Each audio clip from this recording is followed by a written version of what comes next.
How are you, bud? I'm good. Good. I'm good, yeah. I'm trying to think, maybe a little more than that. So is this mostly like a rehearsal space or studios, all kinds of stuff? Yeah, like it's half and half, I think. Yeah. This is like production only, like this Cool. whole hallway. Yeah. And then like rehearsals are Mm-hmm. that way, as you can hear. Yeah. I mean, yeah, no. But I don't know if it's going to pick up spot. on the mic, but you will hear like Let's just Michael talk Jackson, super loud. Yeah, Michael Yes. Jackson covers. Like, there's another cover I heard earlier, but like, Backstreet Boys earlier. Backstreet's back. like we've recorded a couple podcasts here, and like you couldn't even pick them up. Like, I heard the audio from coming from the camera. You pick it up like fucking crystal clear. Yeah. These things are so cool that they don't like pick up shit.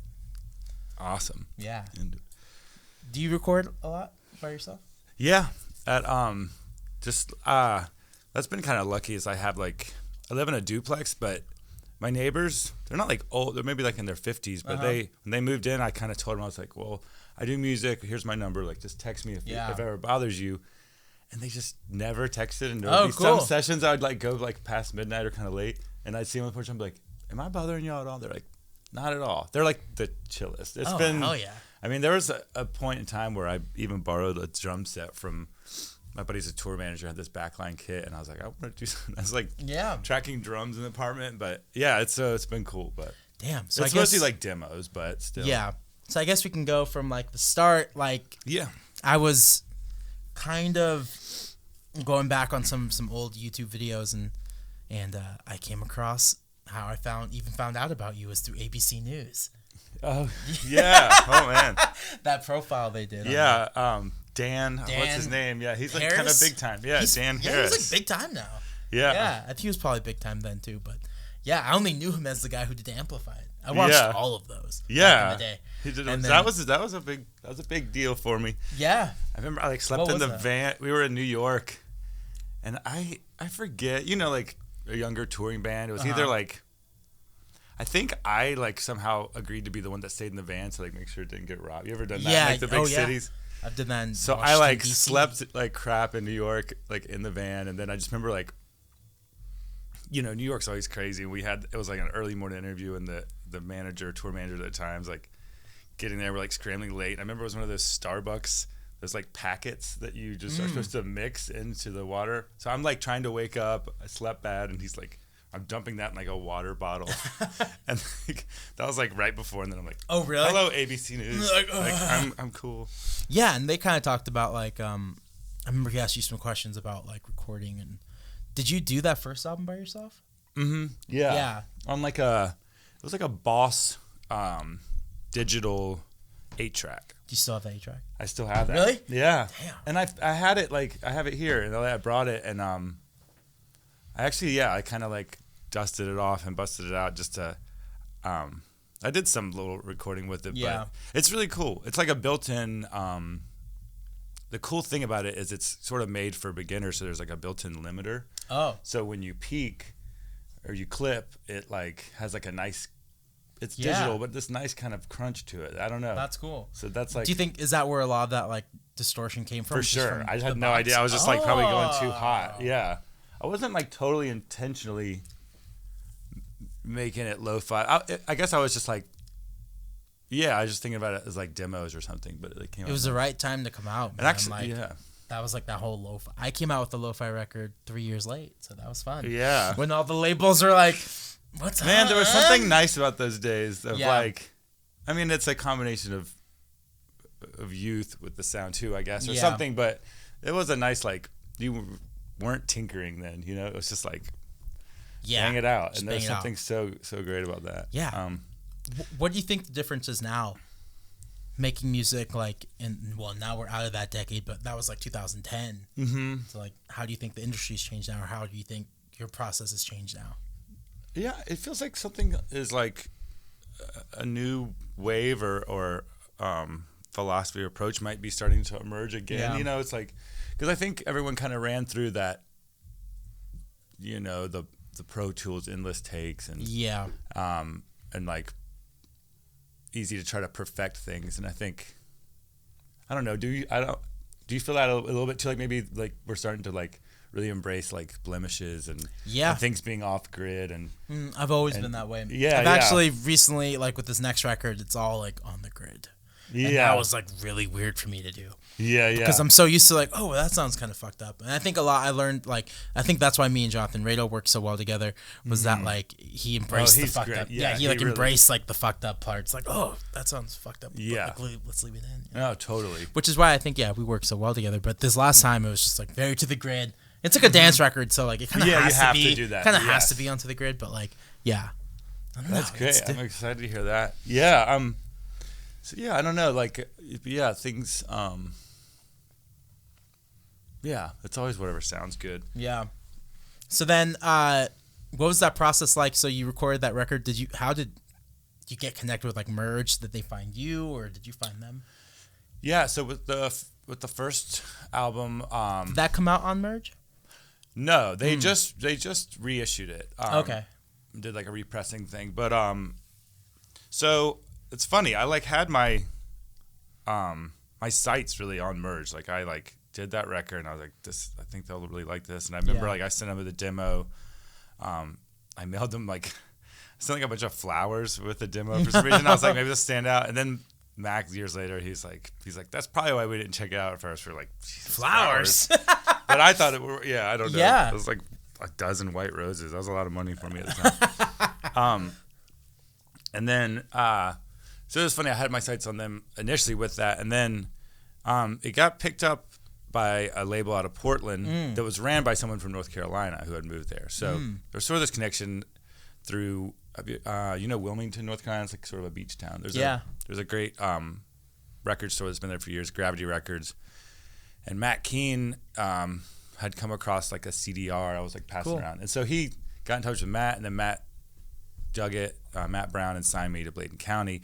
So they really like did like, I mean, they just did a kick-ass job for like a real like, startup independent label, putting together like a really cool team. I mean, we got some really cool press for like a small press label, like Spin and stuff. But it was just like really good. A good team. Hannah Carlin worked the radio, and she's like, I hope I get it, like marketing director at like Secretly Group or something. I don't know. These great people that like did a bunch of stuff. But that's awesome. I love that. I love that whole Secretly crew. Yeah.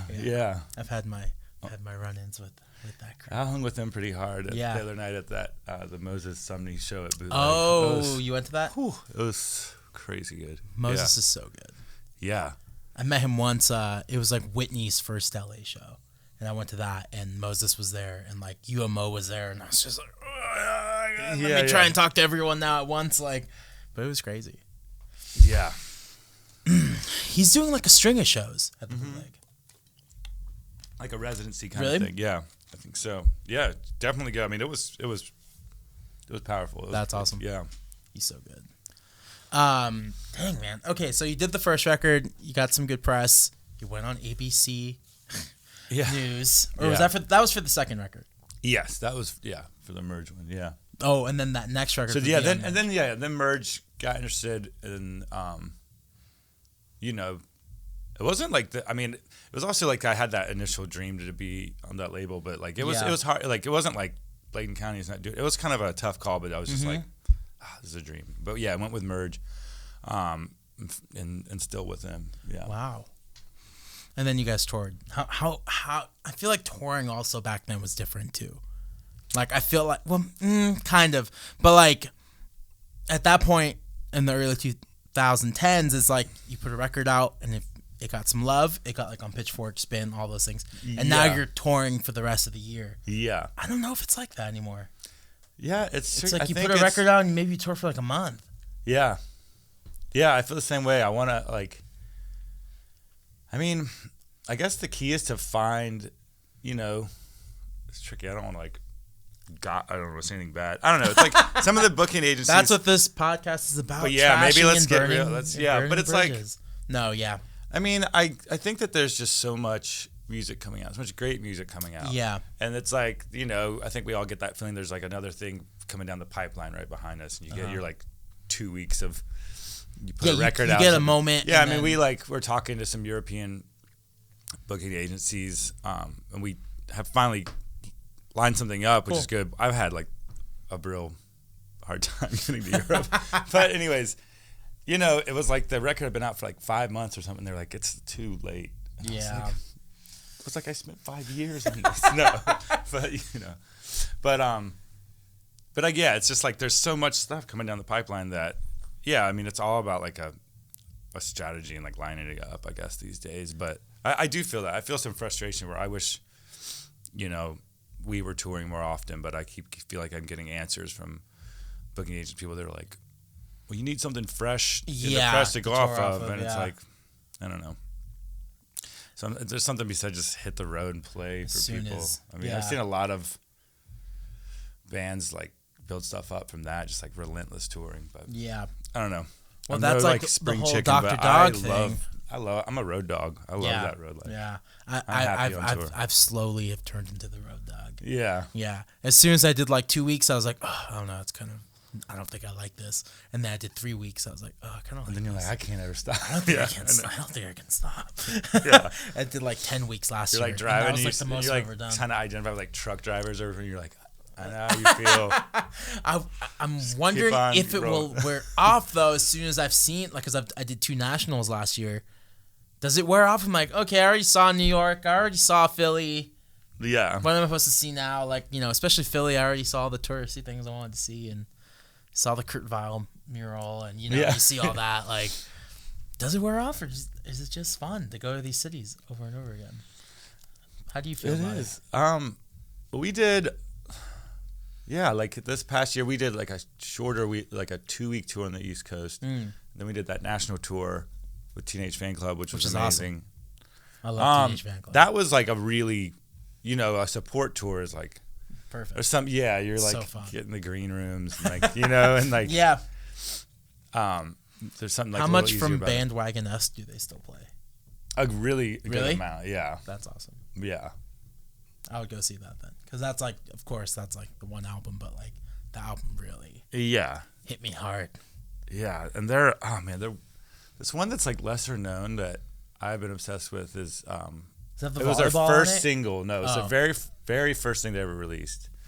Everything Flows is the name of the song, and it's like not on Spotify. I don't know. Totally.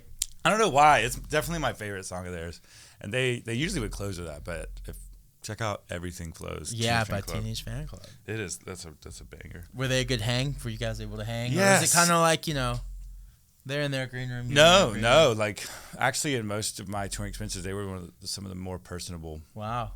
And you know, there were some older guys. They're maybe in their 50s or something, and but I talk about road dogs. Like, they were just they're serious road dogs. Always like in good moods and talkative and come on in. Yeah, up cool. someone. Oh, that's awesome.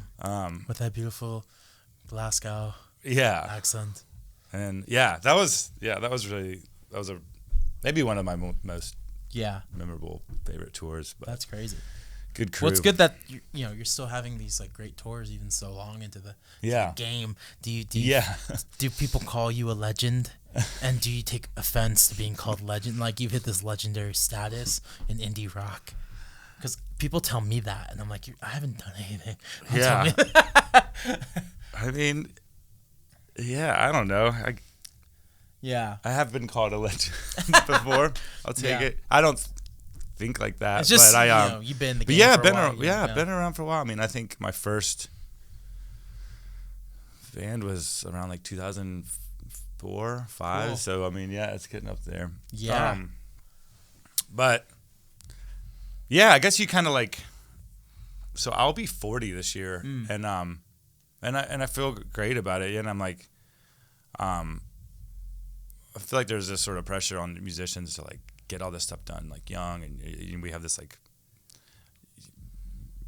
weird abnormal fear of like aging in our art, But it's like, I don't know. I think that's bullshit, and I think that as long as you're excited about what you're doing, you're just like growing as an artist, constantly. Totally. I'm turning 30 this year. Yeah. And I feel that. I'm like, oh my God. I know. What did I do with my 20s? I didn't do anything. Yeah. It's funny. I like work with, I work for this company that sort of like, I DJ like weddings around. Oh yeah. LA. It's been a great gig. Dart Collective. Yeah. Cool. There's a lot of That like May. yeah. That's the only other person. He's gonna be like, don't call me on this podcast. Oh no. No, I think he's we're he's coming we're on. all like I don't know when. out of the closet wedding DJs. Yeah, totally. Yeah. No, he's But- open about it. Yeah. No, it's cool. It's been great. But a lot of times I'll work, they like pair us with like assistants to help set stuff up. And a lot of times they're like younger guys or like Yeah. like 20s. And and I keep talking to them and they're just like, I just don't know about music. I'm like, man, I'll be 30 in a couple years. And I'm just like, I was like, I moved to LA when I was like 37. I don't know. Maybe I don't know. Maybe I'm like a late bloomer or something. But I just feel like that's no way to live life is like, So in dreading the 2010, next when birthday, you the know? ABC News thing, you were already 30 then. so Yeah. in October. So, and was that 2010? Yeah. I probably like just turned. Okay. Or was like about to turn. Yeah. And it's Yeah. like you look back on that stuff and it's like you could have been. I thought you were like in your 20s. Yeah. You know, it's like it Yeah. doesn't matter. Yeah, it really doesn't. I mean, it's like Especially if it's your first album or something, and people just assume you're young. You know, I don't know. Mm-hmm. I don't know what that is. yeah, I was kind of late to that. Like I played in bands and then, but yeah, I think I wrote like I feel like I wrote my first song that was like in my own voice. You know what I mean? A little bit. You kind of Yeah. like you find yourself. And Yeah. I was probably like 26 or something then, so a little bit of a late bloomer. And like on that first record, I listened to all your albums last night, driving because I was in Santa Barbara. I drove up, and some of the vocal takes, like if you're recording them by yourselves on that first album, like you're really belting out, you're really going after it, like. How do you do that? Yeah. You know, because you always feel so shy, like in the studio by yourself. You're just like, but you really yelled and Yeah, a lot of it like worked. For That stuff is album. easy I mean, live, there's you know, sometimes where I'm like, I need to like mess with some different keys, try a capo every once in a while. Yeah. No, but a lot of that first record was that I wrote a lot of it on piano, yeah. and I could only play in the key of C. Yes. And I wasn't really, it was a real piano. I wasn't like transposing. And so it's funny. It was just a lot of like not thinking about it, but just particularly writing in that key, it would just push me to like go for notes that were, you know, I wasn't thinking like, that's a little high. Let's try it more comfortable. I was just like, just push, just go. Push, yeah. And And then you hit record. And it's you're not like just the whole record's in C, but I remember that was a lot of like some of them. Yeah. But yeah, I don't know. Yeah, just kind of building that confidence to hit some of those notes. Yeah. Like, what did you do? You just kind of went for it, or Just went for it. Yeah. Yeah. not much else you can do? Huh? There is times on like tour, I love it, but I'll be like, oh my God, why do I? Yeah, sing that I need to write part some. tonight. I need to write some like low key, like Johnny Cash, sort of. Just like that one register. Just yeah. stay right I like there. touring be so easy. You can like stay up late, hang, and not have to drink tea the whole next day. And all that. Yeah, because I my live set like involves a lot like yelling and screaming, and the next day I'm just, don't talk to me. Yeah. No one talked to me until like lunch. It's always like my falsetto will go out on tour, but my belt or whatever is actually pretty, knock on wood, but it's been doing good the past few. Damn, man. Yeah, I think that's like something a lot of people don't get with like touring is like the physical toll it can take on you. As much as you love it, and as much as I love it, sometimes it fucking takes it out of you, man. Yeah, for sure. Yeah. But you do kind of get in that, like you said, in like the third week, something kicks in. Yeah, that just something keeps you about the going. third week. And You you're feel like, like you're like, I'm indestructible. Yeah, I don't yes. know. Well, I always go through Texas and loop around like that. So as soon as I get to Chicago, I'm like, all right, we can do this. We're almost Yeah. Like we just And went as back to like Central Time, so we just gained an hour or whatever. But as much as I'm talking about hanging on tour, I think we've always done like about a month max, and then it had like a couple off. So I've never done the okay. like, I don't know what it'd be like to like go like Teenage Fan Club. I think when Yeah. we met up with them, they had done like 2 months before that, and it was like their God. third or something. It was, but Yeah, know, I had a just few go. friends who kind of just like, released a record and just had to live for the next 6 months on the road, and Yeah, they didn't do well. yeah, The bands didn't do, like, their psyche didn't do well. It's like, and agents don't care. They just throw your ass out there.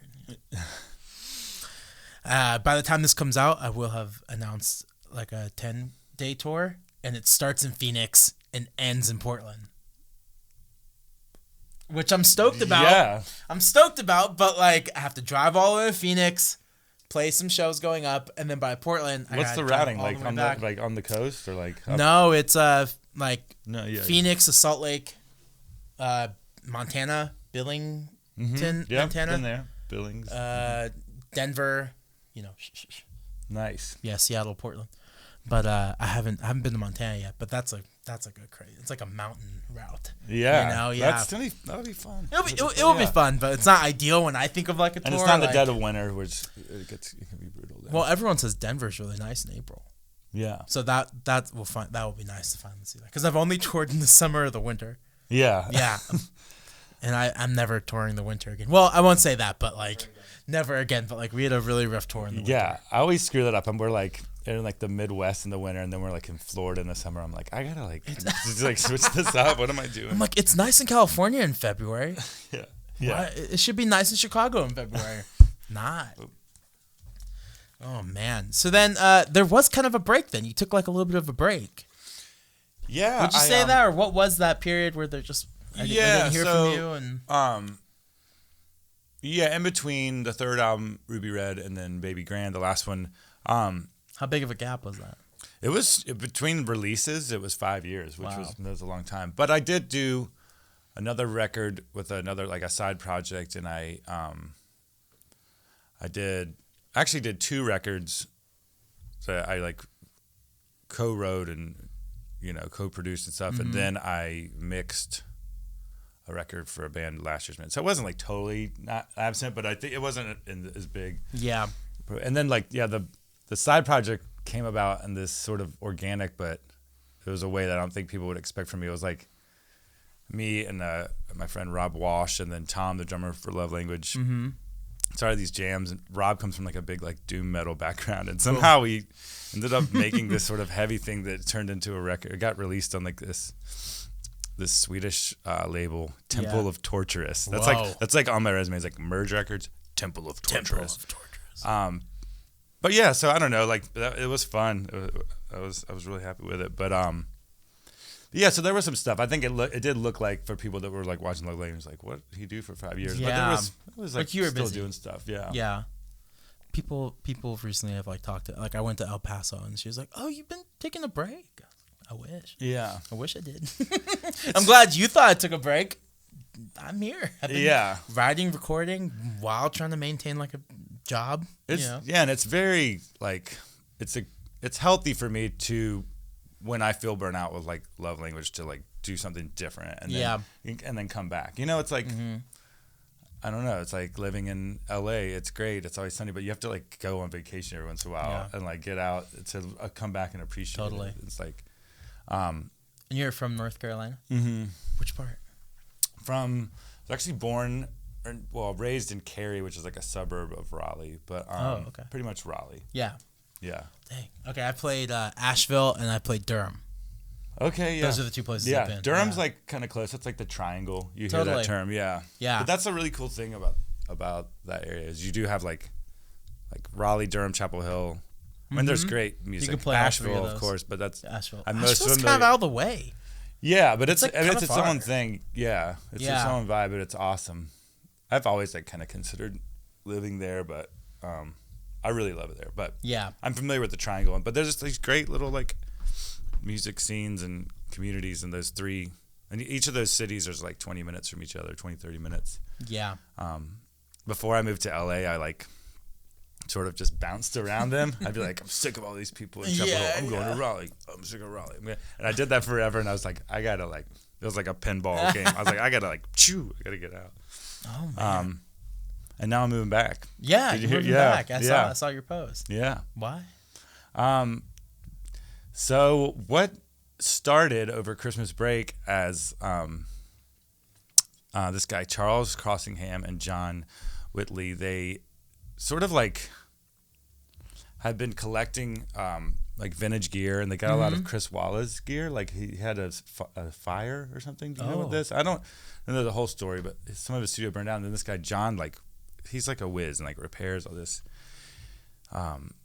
vintage gear. And anyways, but they're like kind of they do it just for their own enjoyment. It's not like they're like a big business. They have like other sort of work they do to make money and stuff. But they're really passionate about it. But they're like, look, we got all this gear, and they've been hitting me up for a couple of years. Like, we would love for you to just come sing on it, try it out. And so I finally went when I was back over the holidays, when I was back home in North Carolina, and like we just hit it off. And the gear they have is amazing, like real vintage, like sticky, crunchy sounding stuff, and it really fit with like this batch of songs I'm doing, which is very like a little more like stripped back for me, and like I feel like Neil Young's the easy like reference, but it's a lot of or influence to use, but there's a lot, but like a little more of like a stripped down kind of vibe.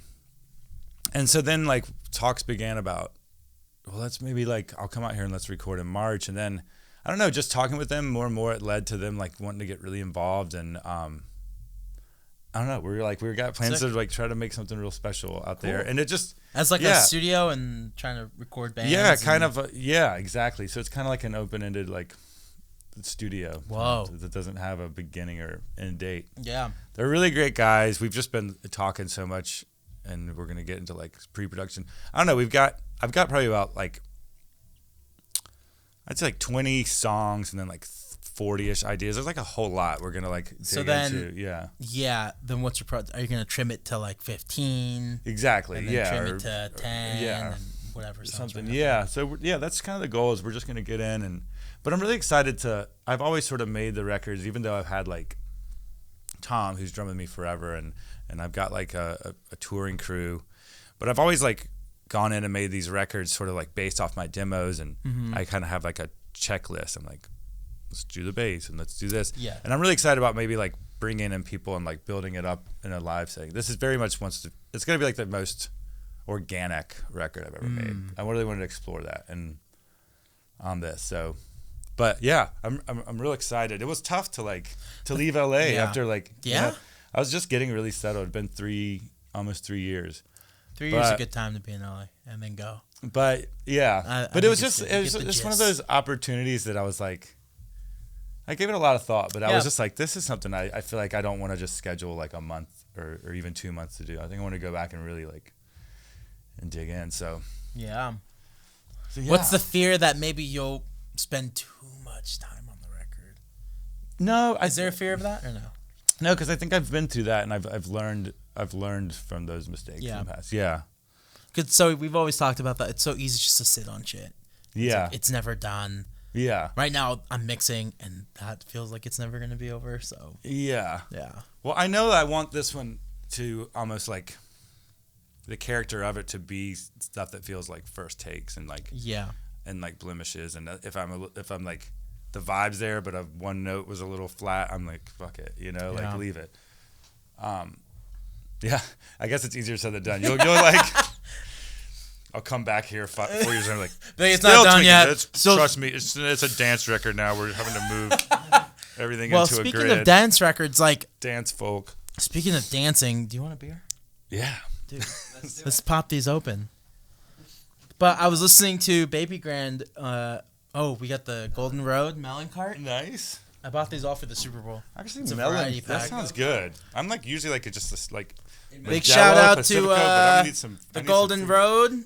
Hit us up for the sponsor. We did White Claw on the last podcast. We're doing Golden Road this one. Pineapple cart. Pineapple. It's all the variety cart. All right. That's gonna be awesome. There you go. That's a good slogan. Speaking of dancing, want a beer? That's pretty good. Nah, it's a good fruity beer. Yeah. Juice Box. Yeah. That track is fucking great, man. Thank you. I wanted a full record of just Juice Box. Yeah. Will I get that record? I know. See, eventually, I think, we both move stylistically. Yeah. I'm starting to realize that's how I want to try to approach records. It's like, Baby Grand was very much like a mixtape. I was like, and I've said that in a few interviews. But anyways, it was like I had these sort of little. Do you ever do this with like your demos, like iTunes folders or something? And it'll be like dance record, like punk record, like all these different like. I'm always sorting. I'm always demoing demos. just like whatever comes out, and I'm I started to get out of the like I need to write for the record. I'll just be like I feel like doing a punk song today or a power pop or slow. Anyway, that's good because then you're just constantly creating instead of like. Totally. I'm always been like that, but recently it's just like I need to write for the record. Yeah, I just have to have fun. Actually led me if to it's write good, less I have songs. to be having fun. Yeah. Yeah. But so all these little folders, that I was planning, and like some days I'd be like, oh, I'm gonna have like 5 different records, but and then like I was like, oh yeah, it's been 5 years. I need to like get this out, and so I just kind of picked some of my favorites from the different. Cool. But it's also like a so non-cohesive record. I mean It is to me in some ways. It's long. But yeah. There's like a lot of tracks. Yeah. But it's like, but anyways, it goes all over the place. There's like a folk song and like some noisy shit. So anyways, but I want to definitely move away from that and like, and start to like have real, cohesive, stylistically cohesive, records. But did you track a lot of that live? I think where I was going, we were talking about Juicebox. We were talking about Juicebox, that one track. So that was because it has a live feel. So that one started. So how I mentioned I had to get out of North Carolina and like moved out. So I moved actually to Roanoke, Virginia, where my brother lived, and he was basically like. I was like, man, I like hit a wall like here, and I'm like, I kind of went through like a rough patch in like Raleigh and some shit, and I was just like, dude, I got to get out of town. So I went to Roanoke, and he's like, come stay up here for a couple of months. It's like this mountain town, it's gorgeous, and he's like, I've actually got a space that you can like have for free. It's in this like warehouse, and you can set up a little studio, like demo the next record out. So I was like, great. So that was like kind of the start of Baby Grand. But anyways, what I'm getting to is that when I got to town and we got the studio set up, first day was like, break it in. And so, and me and him were just like jamming. And then, so he's on drums and he played the bass. And it was like, I didn't even think of it as a love language song. And then it kind of finished and I was like, can this be a love language song? Yeah, totally. But he was a big part of that song. Like the groove and yeah. That's the bass line was crazy. I remember, speaking of grid, I was like, there's a couple things. It was like a first take, but I was like, I remember I spent like 2 weeks trying to like quantize things and move it, and I like thought it was perfect. And listened back, and I was like, this sucks now. Control Z, Control Z, Control Z, and then it was back to how it was. But oh man, it's a labor of love, the editing part. Yeah, like trying to get everything perfect. Like most of the time, I was just sitting. Like we recorded it in this room, and I was like just sitting on that couch, just like flipping through my phone as like the guy was, Paul Cherry was just kind of moving it around. And I was like, yeah, that's crazy, man. So so it does have a live sound, but it wasn't tracked live. It was still tracked separately. I'm trying to think certain parts. I feel like there's parts of the drums that maybe are a loop, but then there's some live stuff.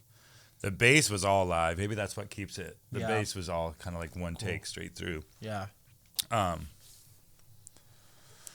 Yeah. I don't know. That record was such a like Frankenstein. It's hard to like different things were recorded in different places. It was like, I mean, it's easy to make those kind of records now with everyone having like, or starting on like a laptop or something.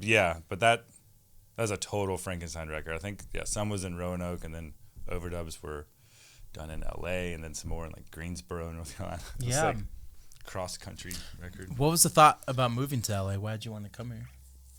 It was like, in a lot of ways, it was almost just like throwing a dart. I was like, I think getting out of North Carolina, where I'd always like my sort of comfort zone, and just moving to Roanoke. Excuse me. Yeah, it happens with the Golden Road. Good bubbles in there. Shout out George's Burger Stand. That was what sponsored that burp. Actually, it's a really good burger.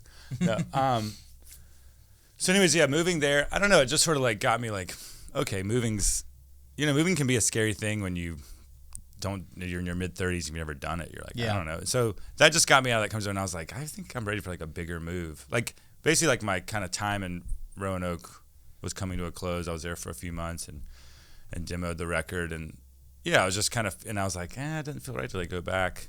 but where? And then it was, like I said, it was almost like not totally throwing a dart, but it was just like, fuck, I don't know. It was like not a lot of thought. I was just like, L.A. Let's just like go. I think that's probably a lot of people move here. You're just like, it's L.A. Why not? Let's try it.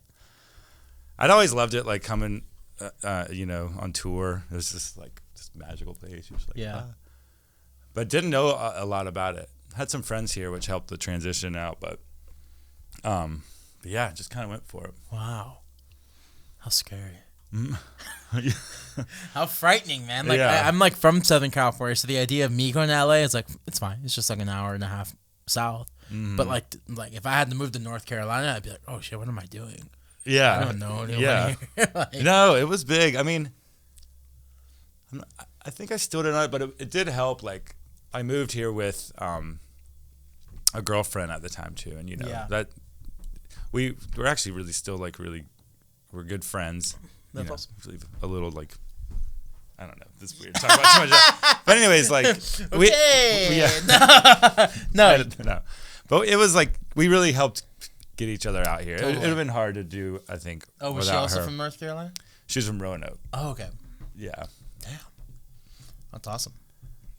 It's good to do it with somebody else then. Yeah. Because if you did it by yourself, it was a good support system, and even though like things didn't totally pan out, but we helped. Yeah, for sure. It's the lessons we learned along the way that make us who we are. Yeah. If you know anything about Stu McLaren from The Love Language and his new record, he recently had a breakup. Okay. No, okay. Yeah, I'm trying to change that narrative. It's I finally got married and I'm happy. Yeah. I just had my buddy Walter from Walter Etc. on the podcast, and he was talking about how his new record's a breakup record. And I was like, cool, that sounds good. And then I listened to his new song he just put out. It's literally about, I'm like, wow, you really didn't sugarcoat anything. Yeah. Like the last line, like the last line of the song is like, I thought we were Jim and Pam. It turns out I was Roy. And I was like, Jesus Christ, man. He like, really? I was like, damn, that's a great fucking line. But, yeah. Jesus. But yeah. He like straight up moved from Portland down here, and like I was like, damn. So I can't wait to hear his record. Yeah. Fuck. I don't know if I could be that like sincere. Yeah. Oh man. So when are you gonna actually move back? So it's really soon. Really? In 2 weeks. Oh damn! Good thing we did this podcast. Yeah, March 1st. I got a one-way ticket March 2nd. It's crazy. Like I mean, this is I'm putting a lot of faith in this, but I just have a good feeling. Yeah. But I was looking at us pricing, like packing all my stuff in like a U-Haul and the drive and these shipping options. And yeah, it was like, I mean, it was. Are you driving all the way back? Thousands of dollars that I didn't necessarily have saved. Yeah. So buy some records. Buy the record. Buy the broke. shirts. No, you can do that. That's what the podcast is for. But anyway, so I just like, and a lot of the stuff I had was like, nothing was like heirloom or like, a lot of it was like.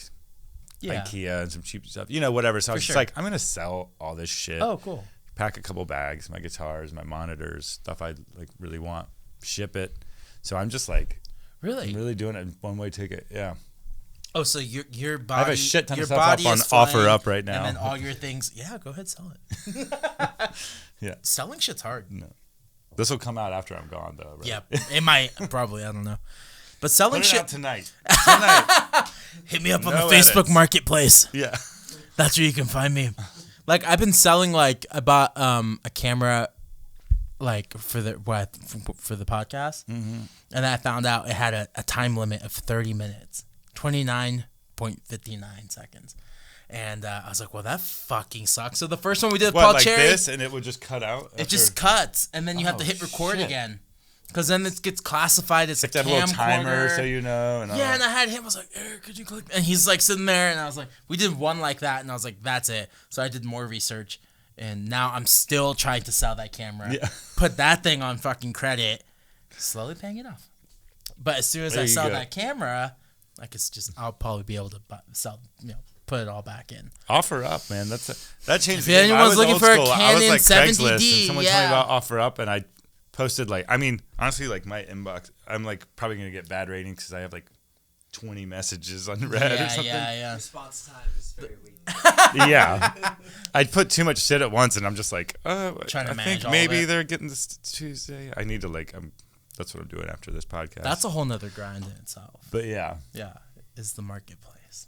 So yeah, but yeah, the move's been a little stressful. I'm not gonna lie. I mean, it's like how are you shipping all the other stuff like through like just different like my records. You know, you do media mail like to the post office. There's different. I've done the research. Different ones that are like cheaper. There's Amtrak. I'm gonna look into some of that, but you can't ship electronics on Amtrak. Damn. I'm basically trying to do this the most budget. The biggest thing is I have after this whole move.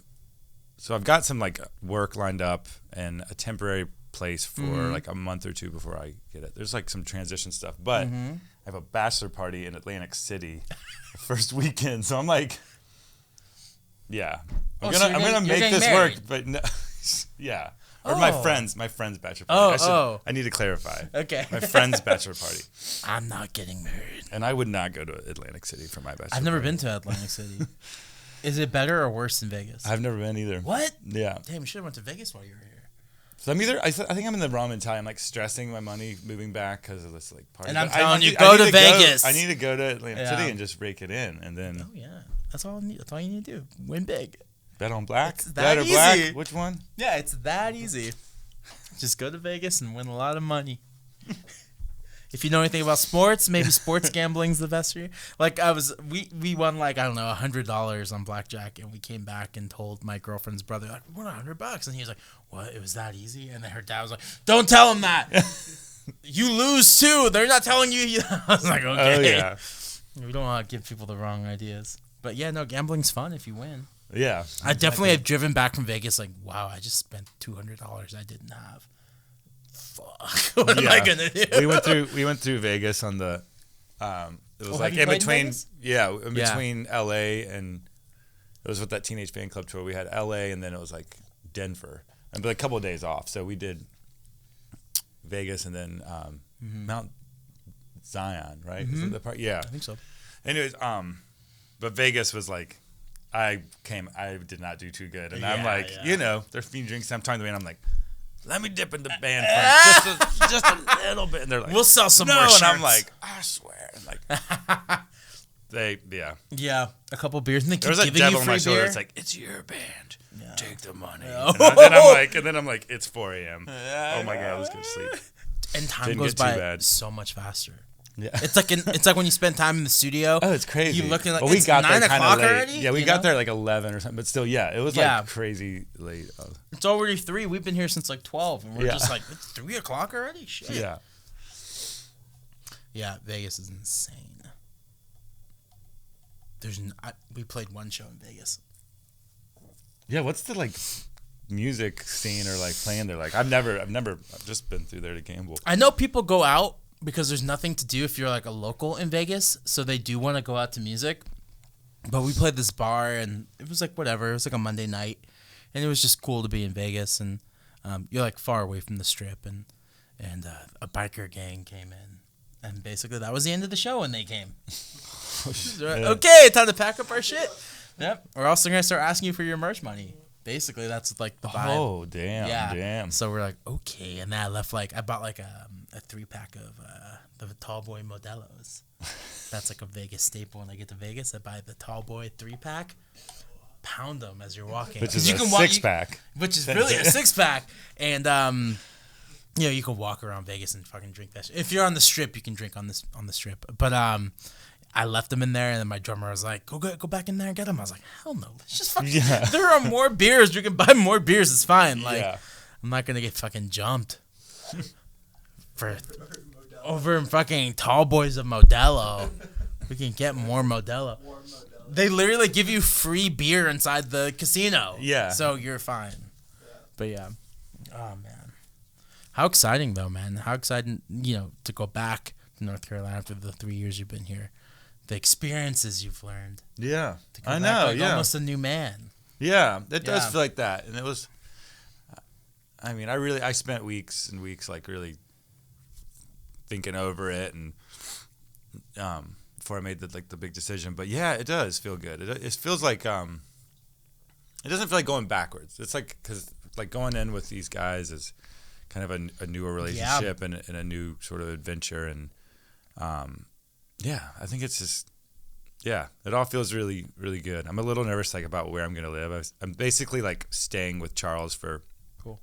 The studio's like at his house, and I'm He's just got an extra room. And he's just like, yeah, because we're kind of gonna go pretty hard, intense on the recordings in March. Yeah. And just like like live it. Do you ever do records like that? Like just go all in, and it's like every day for like a month kind of thing. Every day for like 10 days. Yeah. Is like the most I've done. Yeah. Yeah. But yeah, exactly. So you can get a lot. Yeah. When we did the first record with Rado, it was like we lived in his dad's man cave. Yeah. I love doing it like that. Yeah. You just kind of like live and breathe it, and take a break every couple of days or evenings or whatever. Yeah. But like.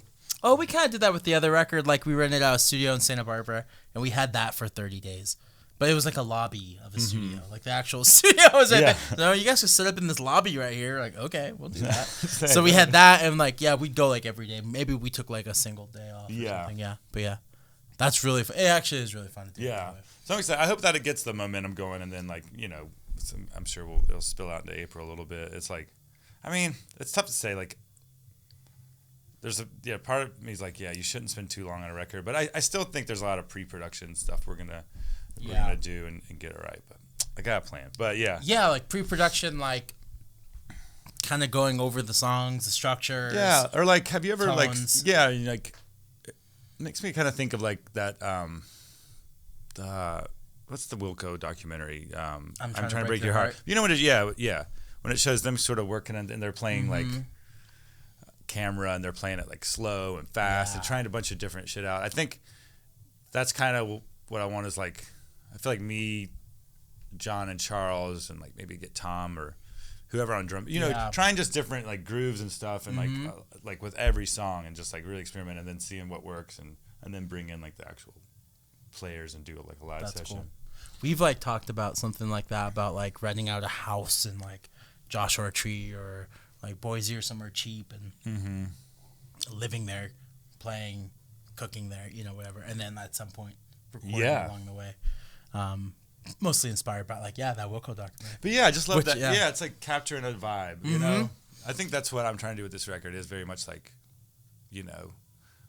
almost more like photography. I want it to be like like find these moments, record everything, and then just like get the good bits that the vibe is, or build off that.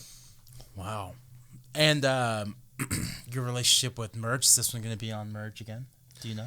Yeah. I mean, at this point, I'm trying to just think about the record. Yeah. Like, I'm not thinking about touring or anything. Yeah. So it's really kind of like, obviously with all these big decisions of selling my shit, moving, I'm confident about it. I'm really like going to try to make something that's really one of the best things I've done. So I'm like, that's like this real goal is to like really like make this thing great. And so then I think, so it's not to say, I mean, merge is amazing. I think I just want to like get it done, and then I would like to like gauge their enthusiasm and other labels' enthusiasm, and make sure that whoever's involved in it is like just as excited as I am. Yeah, that's like a whole world I haven't like really been involved with, is like getting to that next level by getting signed and all that. And that's why I'm so curious on what that side's like. And we can talk about it. Yeah, and it's like no slight to merge, and I was talking with Rob Nanzel at Saddle Creek. He's a good friend of mine out here, and I think they just tweeted they're an emo label now. Yeah. I was like, all right. They've always been. Right? Yeah, they kind of always been. But yeah, I mean, I was talking to him, and he said like, because I'm aware that I've been like an artist on the label for 10 years, and like, are we selling this much records? And I get there's got to be so much pressure on a record label to like, to stay in the black and stuff. And like return on a little ROI. Yeah, return on investment. So it's like, none of it's like bitter. Like, I don't know, it is important. And merge should focus on the stuff they're most excited about, or every label.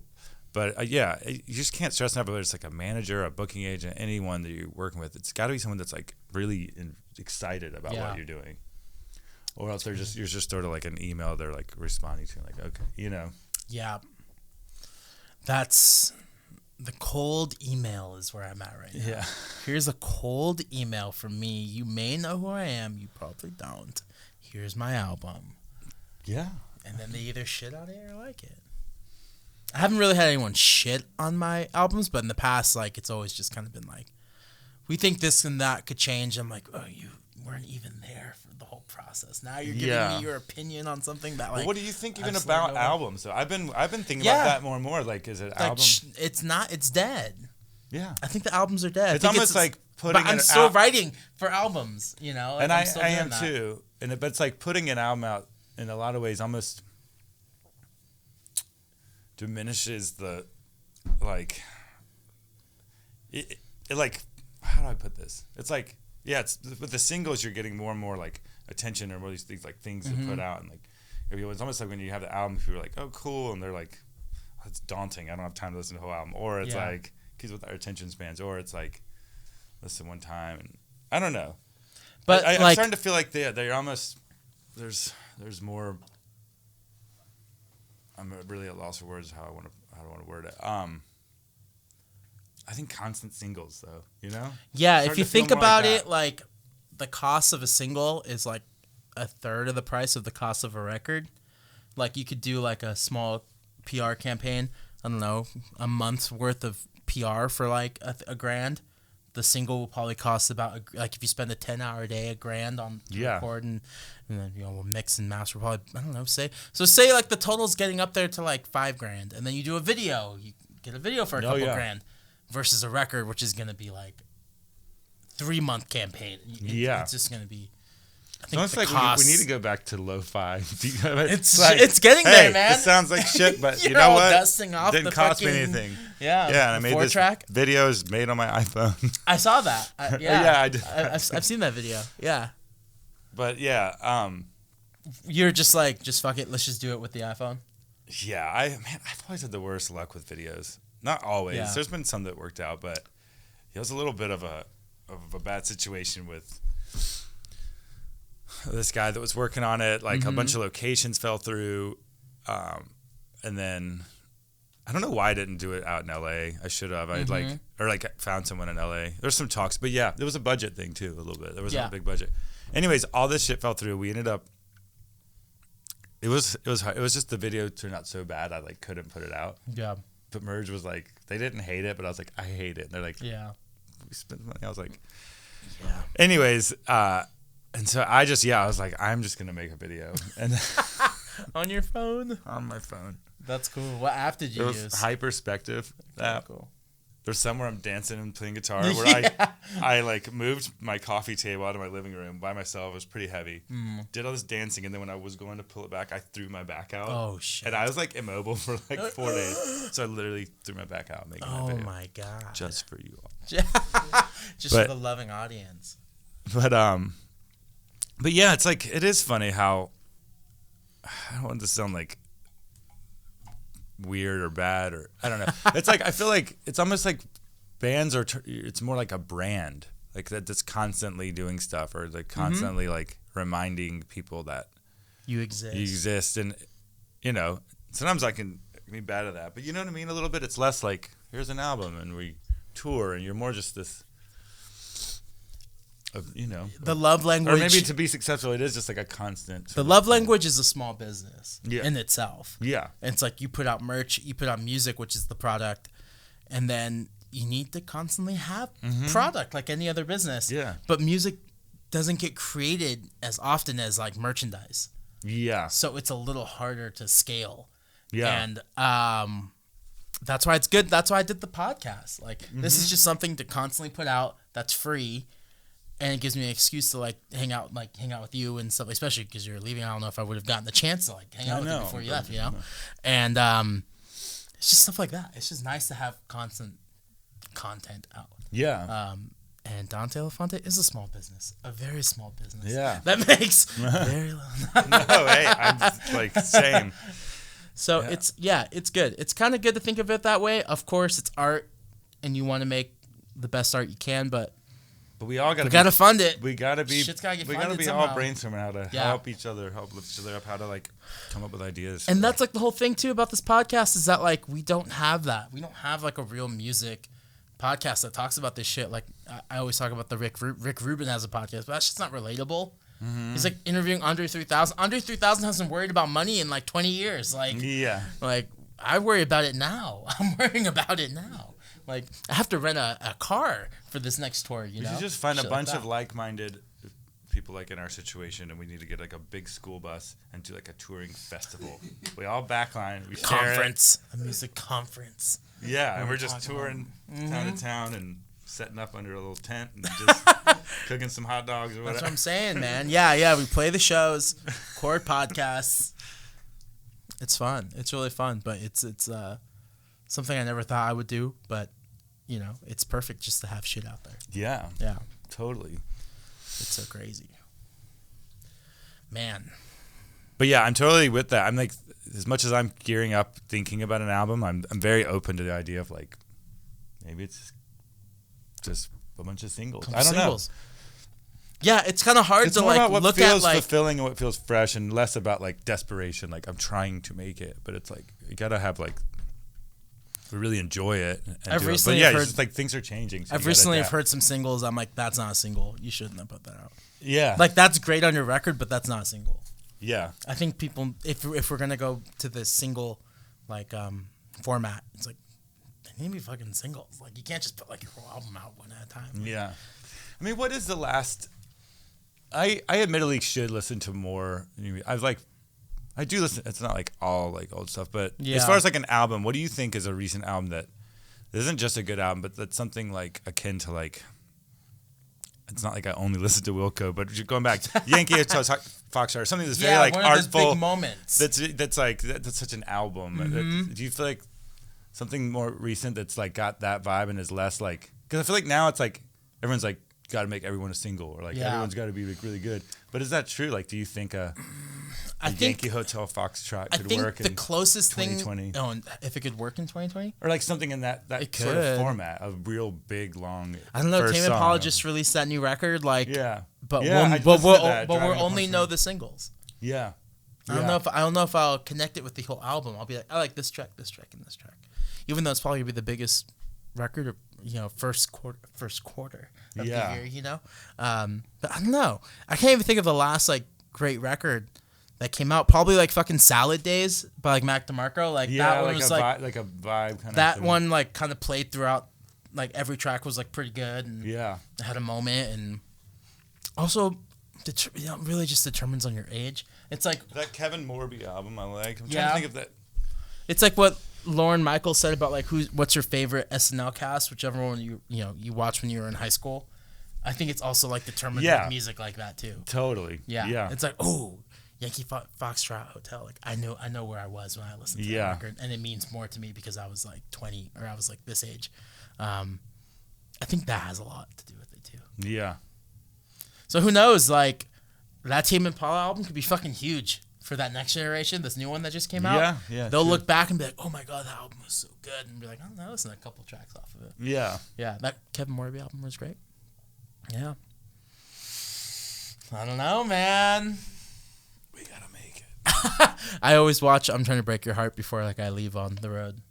It just gets you fucking pumped. Yeah. It gets you so pumped to play music. It also makes me want to smoke a lot of cigarettes because it's all seeing young Jeff Tweedy just like puffing away. They are like yeah.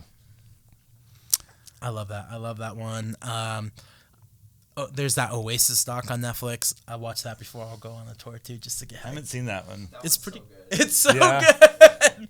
Yeah, I love Oasis. It's like one of my favorite bands. Oh, totally. That was a memorable moment on tour. Was we were driving through like wide open Kansas or somewhere around there, and like I don't know, it's like big like flock of birds was flying over. We were listening to What's the Story, Morning Glory, but we were just like, God, these are all great bangers. Like that's one of those albums too. Yeah, like, every song is just fucking great, and they sound so good. And you're like into like track 7. You're like, there's a dull moment. It hasn't stopped yet. Yeah, that's such a good record. I don't know, man. I guess we gotta write one, but also it's hard to look at like, fuck. I recorded 9 songs, and now I need to like release one at a time. Like, I have them 9 right here. They're ready to go. Like, So it's kind of hard to make that decision. Do you have a manager right now? Do you work with management? I don't right now. Yeah.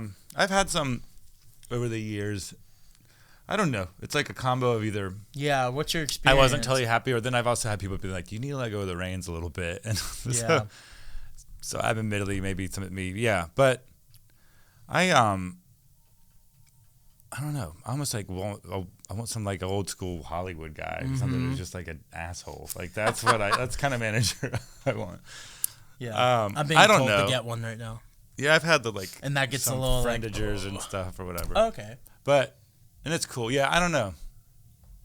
I think it's also tricky, yeah, because like you said, like things gear up, and then can be these like long, like almost like dormant periods too. You know, like before a tour, maybe I need a little help with some stuff, but then it's like, what is there to manage right now? Yeah, yeah, that's like a big part of it or too. Or to be like, you should post more on social media. What's your relationship with social media? Do you like it? Yeah, yeah. I've like gone back and forth. I could have fun with it and stuff. Yeah. I've been thinking more and more about like separating that's like the Instagram's like the love language, and I'm thinking more and more about doing my own page. And then, okay. Like, yeah. I almost want to hire someone to just like run like like post. I guess I wouldn't woke up and be like, I'm gonna post a video for like Sparks, like one of my old songs or something, you know. But I feel like that's like probably people that are following the band page like want to be reminded of that, or like, you know. So I don't know. It goes. And a reminder ways. That like not everyone saw everything. Yeah, exactly. That you can post something old and it's new to somebody. I'm almost like I've been brainstorming like I almost want to like hire someone to like run the actual love language account and like help me like. And then you can have fun. Do that side of it, but and then just like do my goofy, stupid memes and shit on that. Yeah.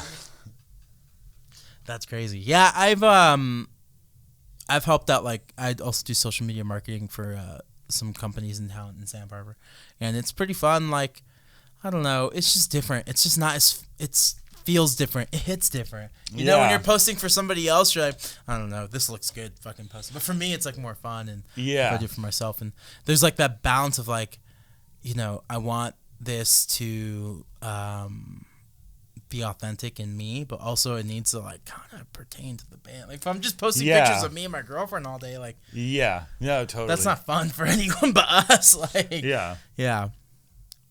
So making the post. Yeah, I was talking to someone. I was like, I don't know why my like followers to likes ratios are. They're like, because you're like posting a picture like you and your buddy at a bar, or like a picture of your friend like no one knows, and I was like, oh. It's true, and if you posted something about like a song or something, you'd see it. Yeah.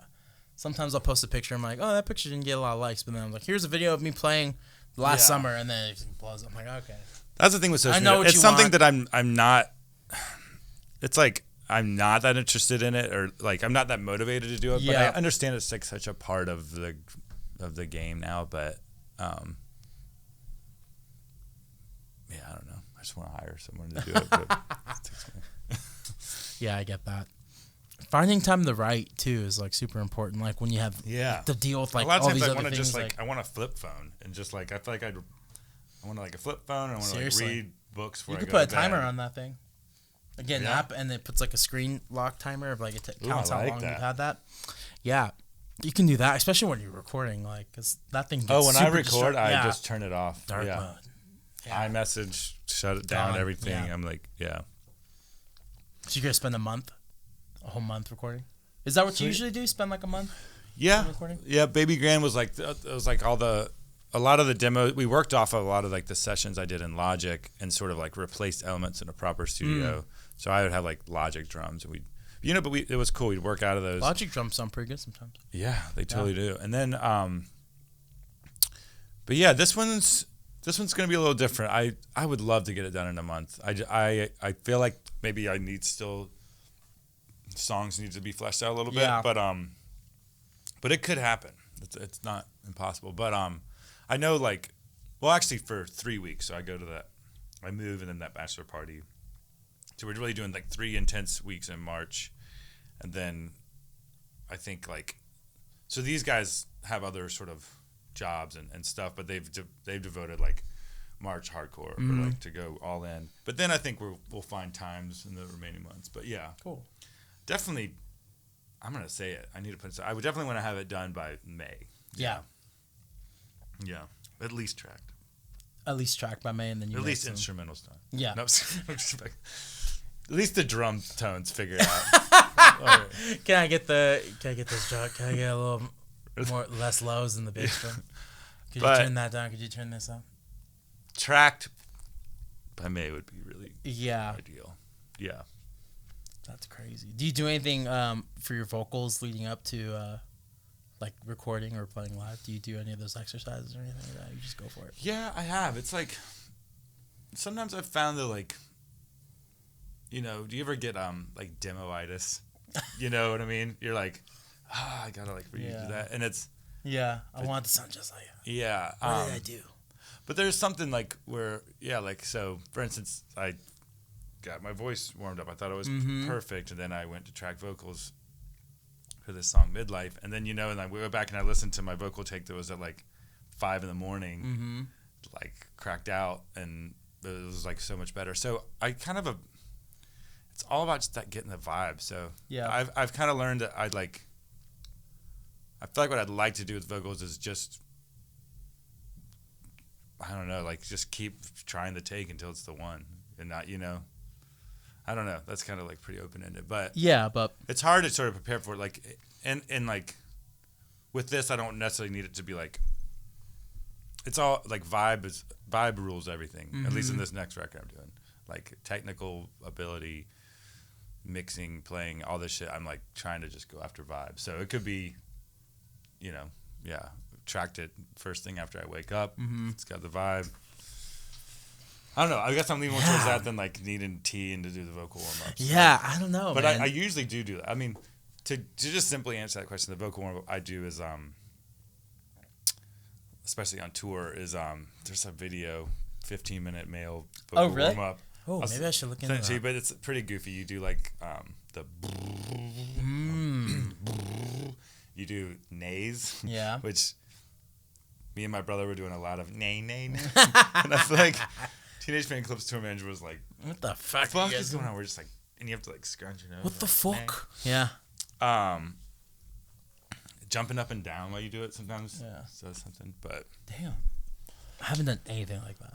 Yeah. I feel like I should. I feel like as I get older, I'm going to need to do that. Yeah, it's like, to me, it's almost like leg weights or something. We were like more leg weights, and then and you're like, oh, it feels so light. So when you do that, like when you're like forever, it's a good way to quickly get your voice in shape. I'll sing the video. It's a good one. Okay, yeah, I'll have to use that. I feel like if you just Google 15-minute male vocal warm up. Damn. Well, is there anything else you want to talk about? Move in. Man, we've covered a lot. Who do you think, looking back on like the last decade that we just passed, like, who do you think were your what were some of the bands that maybe you got thrown with that you're like, oh, I didn't really sound like them, but people always talk to us, like, people probably talk to you, like, I don't know, like about like Dr. Dog. I feel like you guys got kind of thrown into that world. Oh yeah, for sure. Yeah. Do you agree with a lot of those? Are there bands that you thought? I do. I think it's more like, I was actually trying to be more like this, and they said I was this. I think it's more like, I've kind of realized it, because I think Almost Love Language is maybe a hard band for people to understand it when you've listened to all of it, or but it's most like what I'm interested in, and it being a little bit of like, not like a copycat, but like, so like the first album was just very like, I was just really into like 60s zombies, girl groups, like Kinks, Beatles, like those kind of obvious influences, and I think that's in Dr. Dog's music, and maybe they've drifted. I haven't listened to a lot of their more recent stuff, but then it was like, I just feel like there's so many more influences I'm trying to like blend in, and that's a tricky game, but that's always like, as an artist, I think I'm trying to balance this thing of just blending a lot of different and opposing influences into something that makes sense for me, And I'm still trying to figure it out. Like right now, I'm like Neil Young and like Kiwi Pop and Oasis and I don't know. Yeah. So there's been as many talks about like Neil Young as like the Cure with these guys I'm going to record with. So it's like, have you had the same consistent band members the whole time, or people coming on? Or no, really? Check the wiki page. Yeah, the long past list. members. Oh shit. No, no. There's been a lot of changes throughout the years, but it's like, it's just like I always want people to like come in and be a part of it and as soon as if it gets like old or going against the grain of what they're doing, I'm like wide open to to stripping stuff. Wow. It's a little harder and harder as years go on to be like, okay, here's how you play the riff to Lolita. It's like the 50th time I've done this. Yeah. But I'm also excited to get back. I put together a band for we did one. I had a couple shows out here in LA, and that was great. I really enjoyed it. There's something too about like you play with Jimmy Whispers. Yeah. How was that show? Oh, yeah, he's great. It's great. I love that single he put out. Yes. It's so good. And Bambina, have you seen them? I haven't seen them. Really great. So fun. There's something too about like a new band, where there's like a little like good desperation in it. Everyone's like, what are we doing? You're not like it's the opposite of like going through the motions, you know. But I'm really excited to get back to NC with like kind of my regular crew. Like Tom's just like a brother in life, the drummer. He's probably been with me the longest of everyone. And we were like, you know, we just have like a musical chemistry that's great. And like, so I'm really excited to get back with them and that crew, and there'll be a lot of like the band in the studio, like building it up. That's awesome. Oh yeah. But yeah, man. Sick, dude. Man. Hey, if there's any way to support Love Language, what's the best way to support the Love Language for the people My watching? Venmo is the Venmo. Hit him on the Venmo. I'm kidding. I'd say just like stay tuned. We're like the Instagram at the Love Language, like Twitter and all that stuff is just the Love Language. We're Googleable, but I'd say just stay tuned because I think we're trying to gear up for like a pretty big year, like a lot of content. I'm all for it. That's kind of that. So yeah, we're like kind of like in the incubation period and like working all this stuff up, but we're planning to have like a lot of stuff soon, man. Yeah. Sick. Well, I can't wait. Yeah. Thanks for having me. Thanks for coming on. Yeah. Hell yeah. Cool. See you soon. Thanks so much. Oh! Can't break those mics though. Can't break them.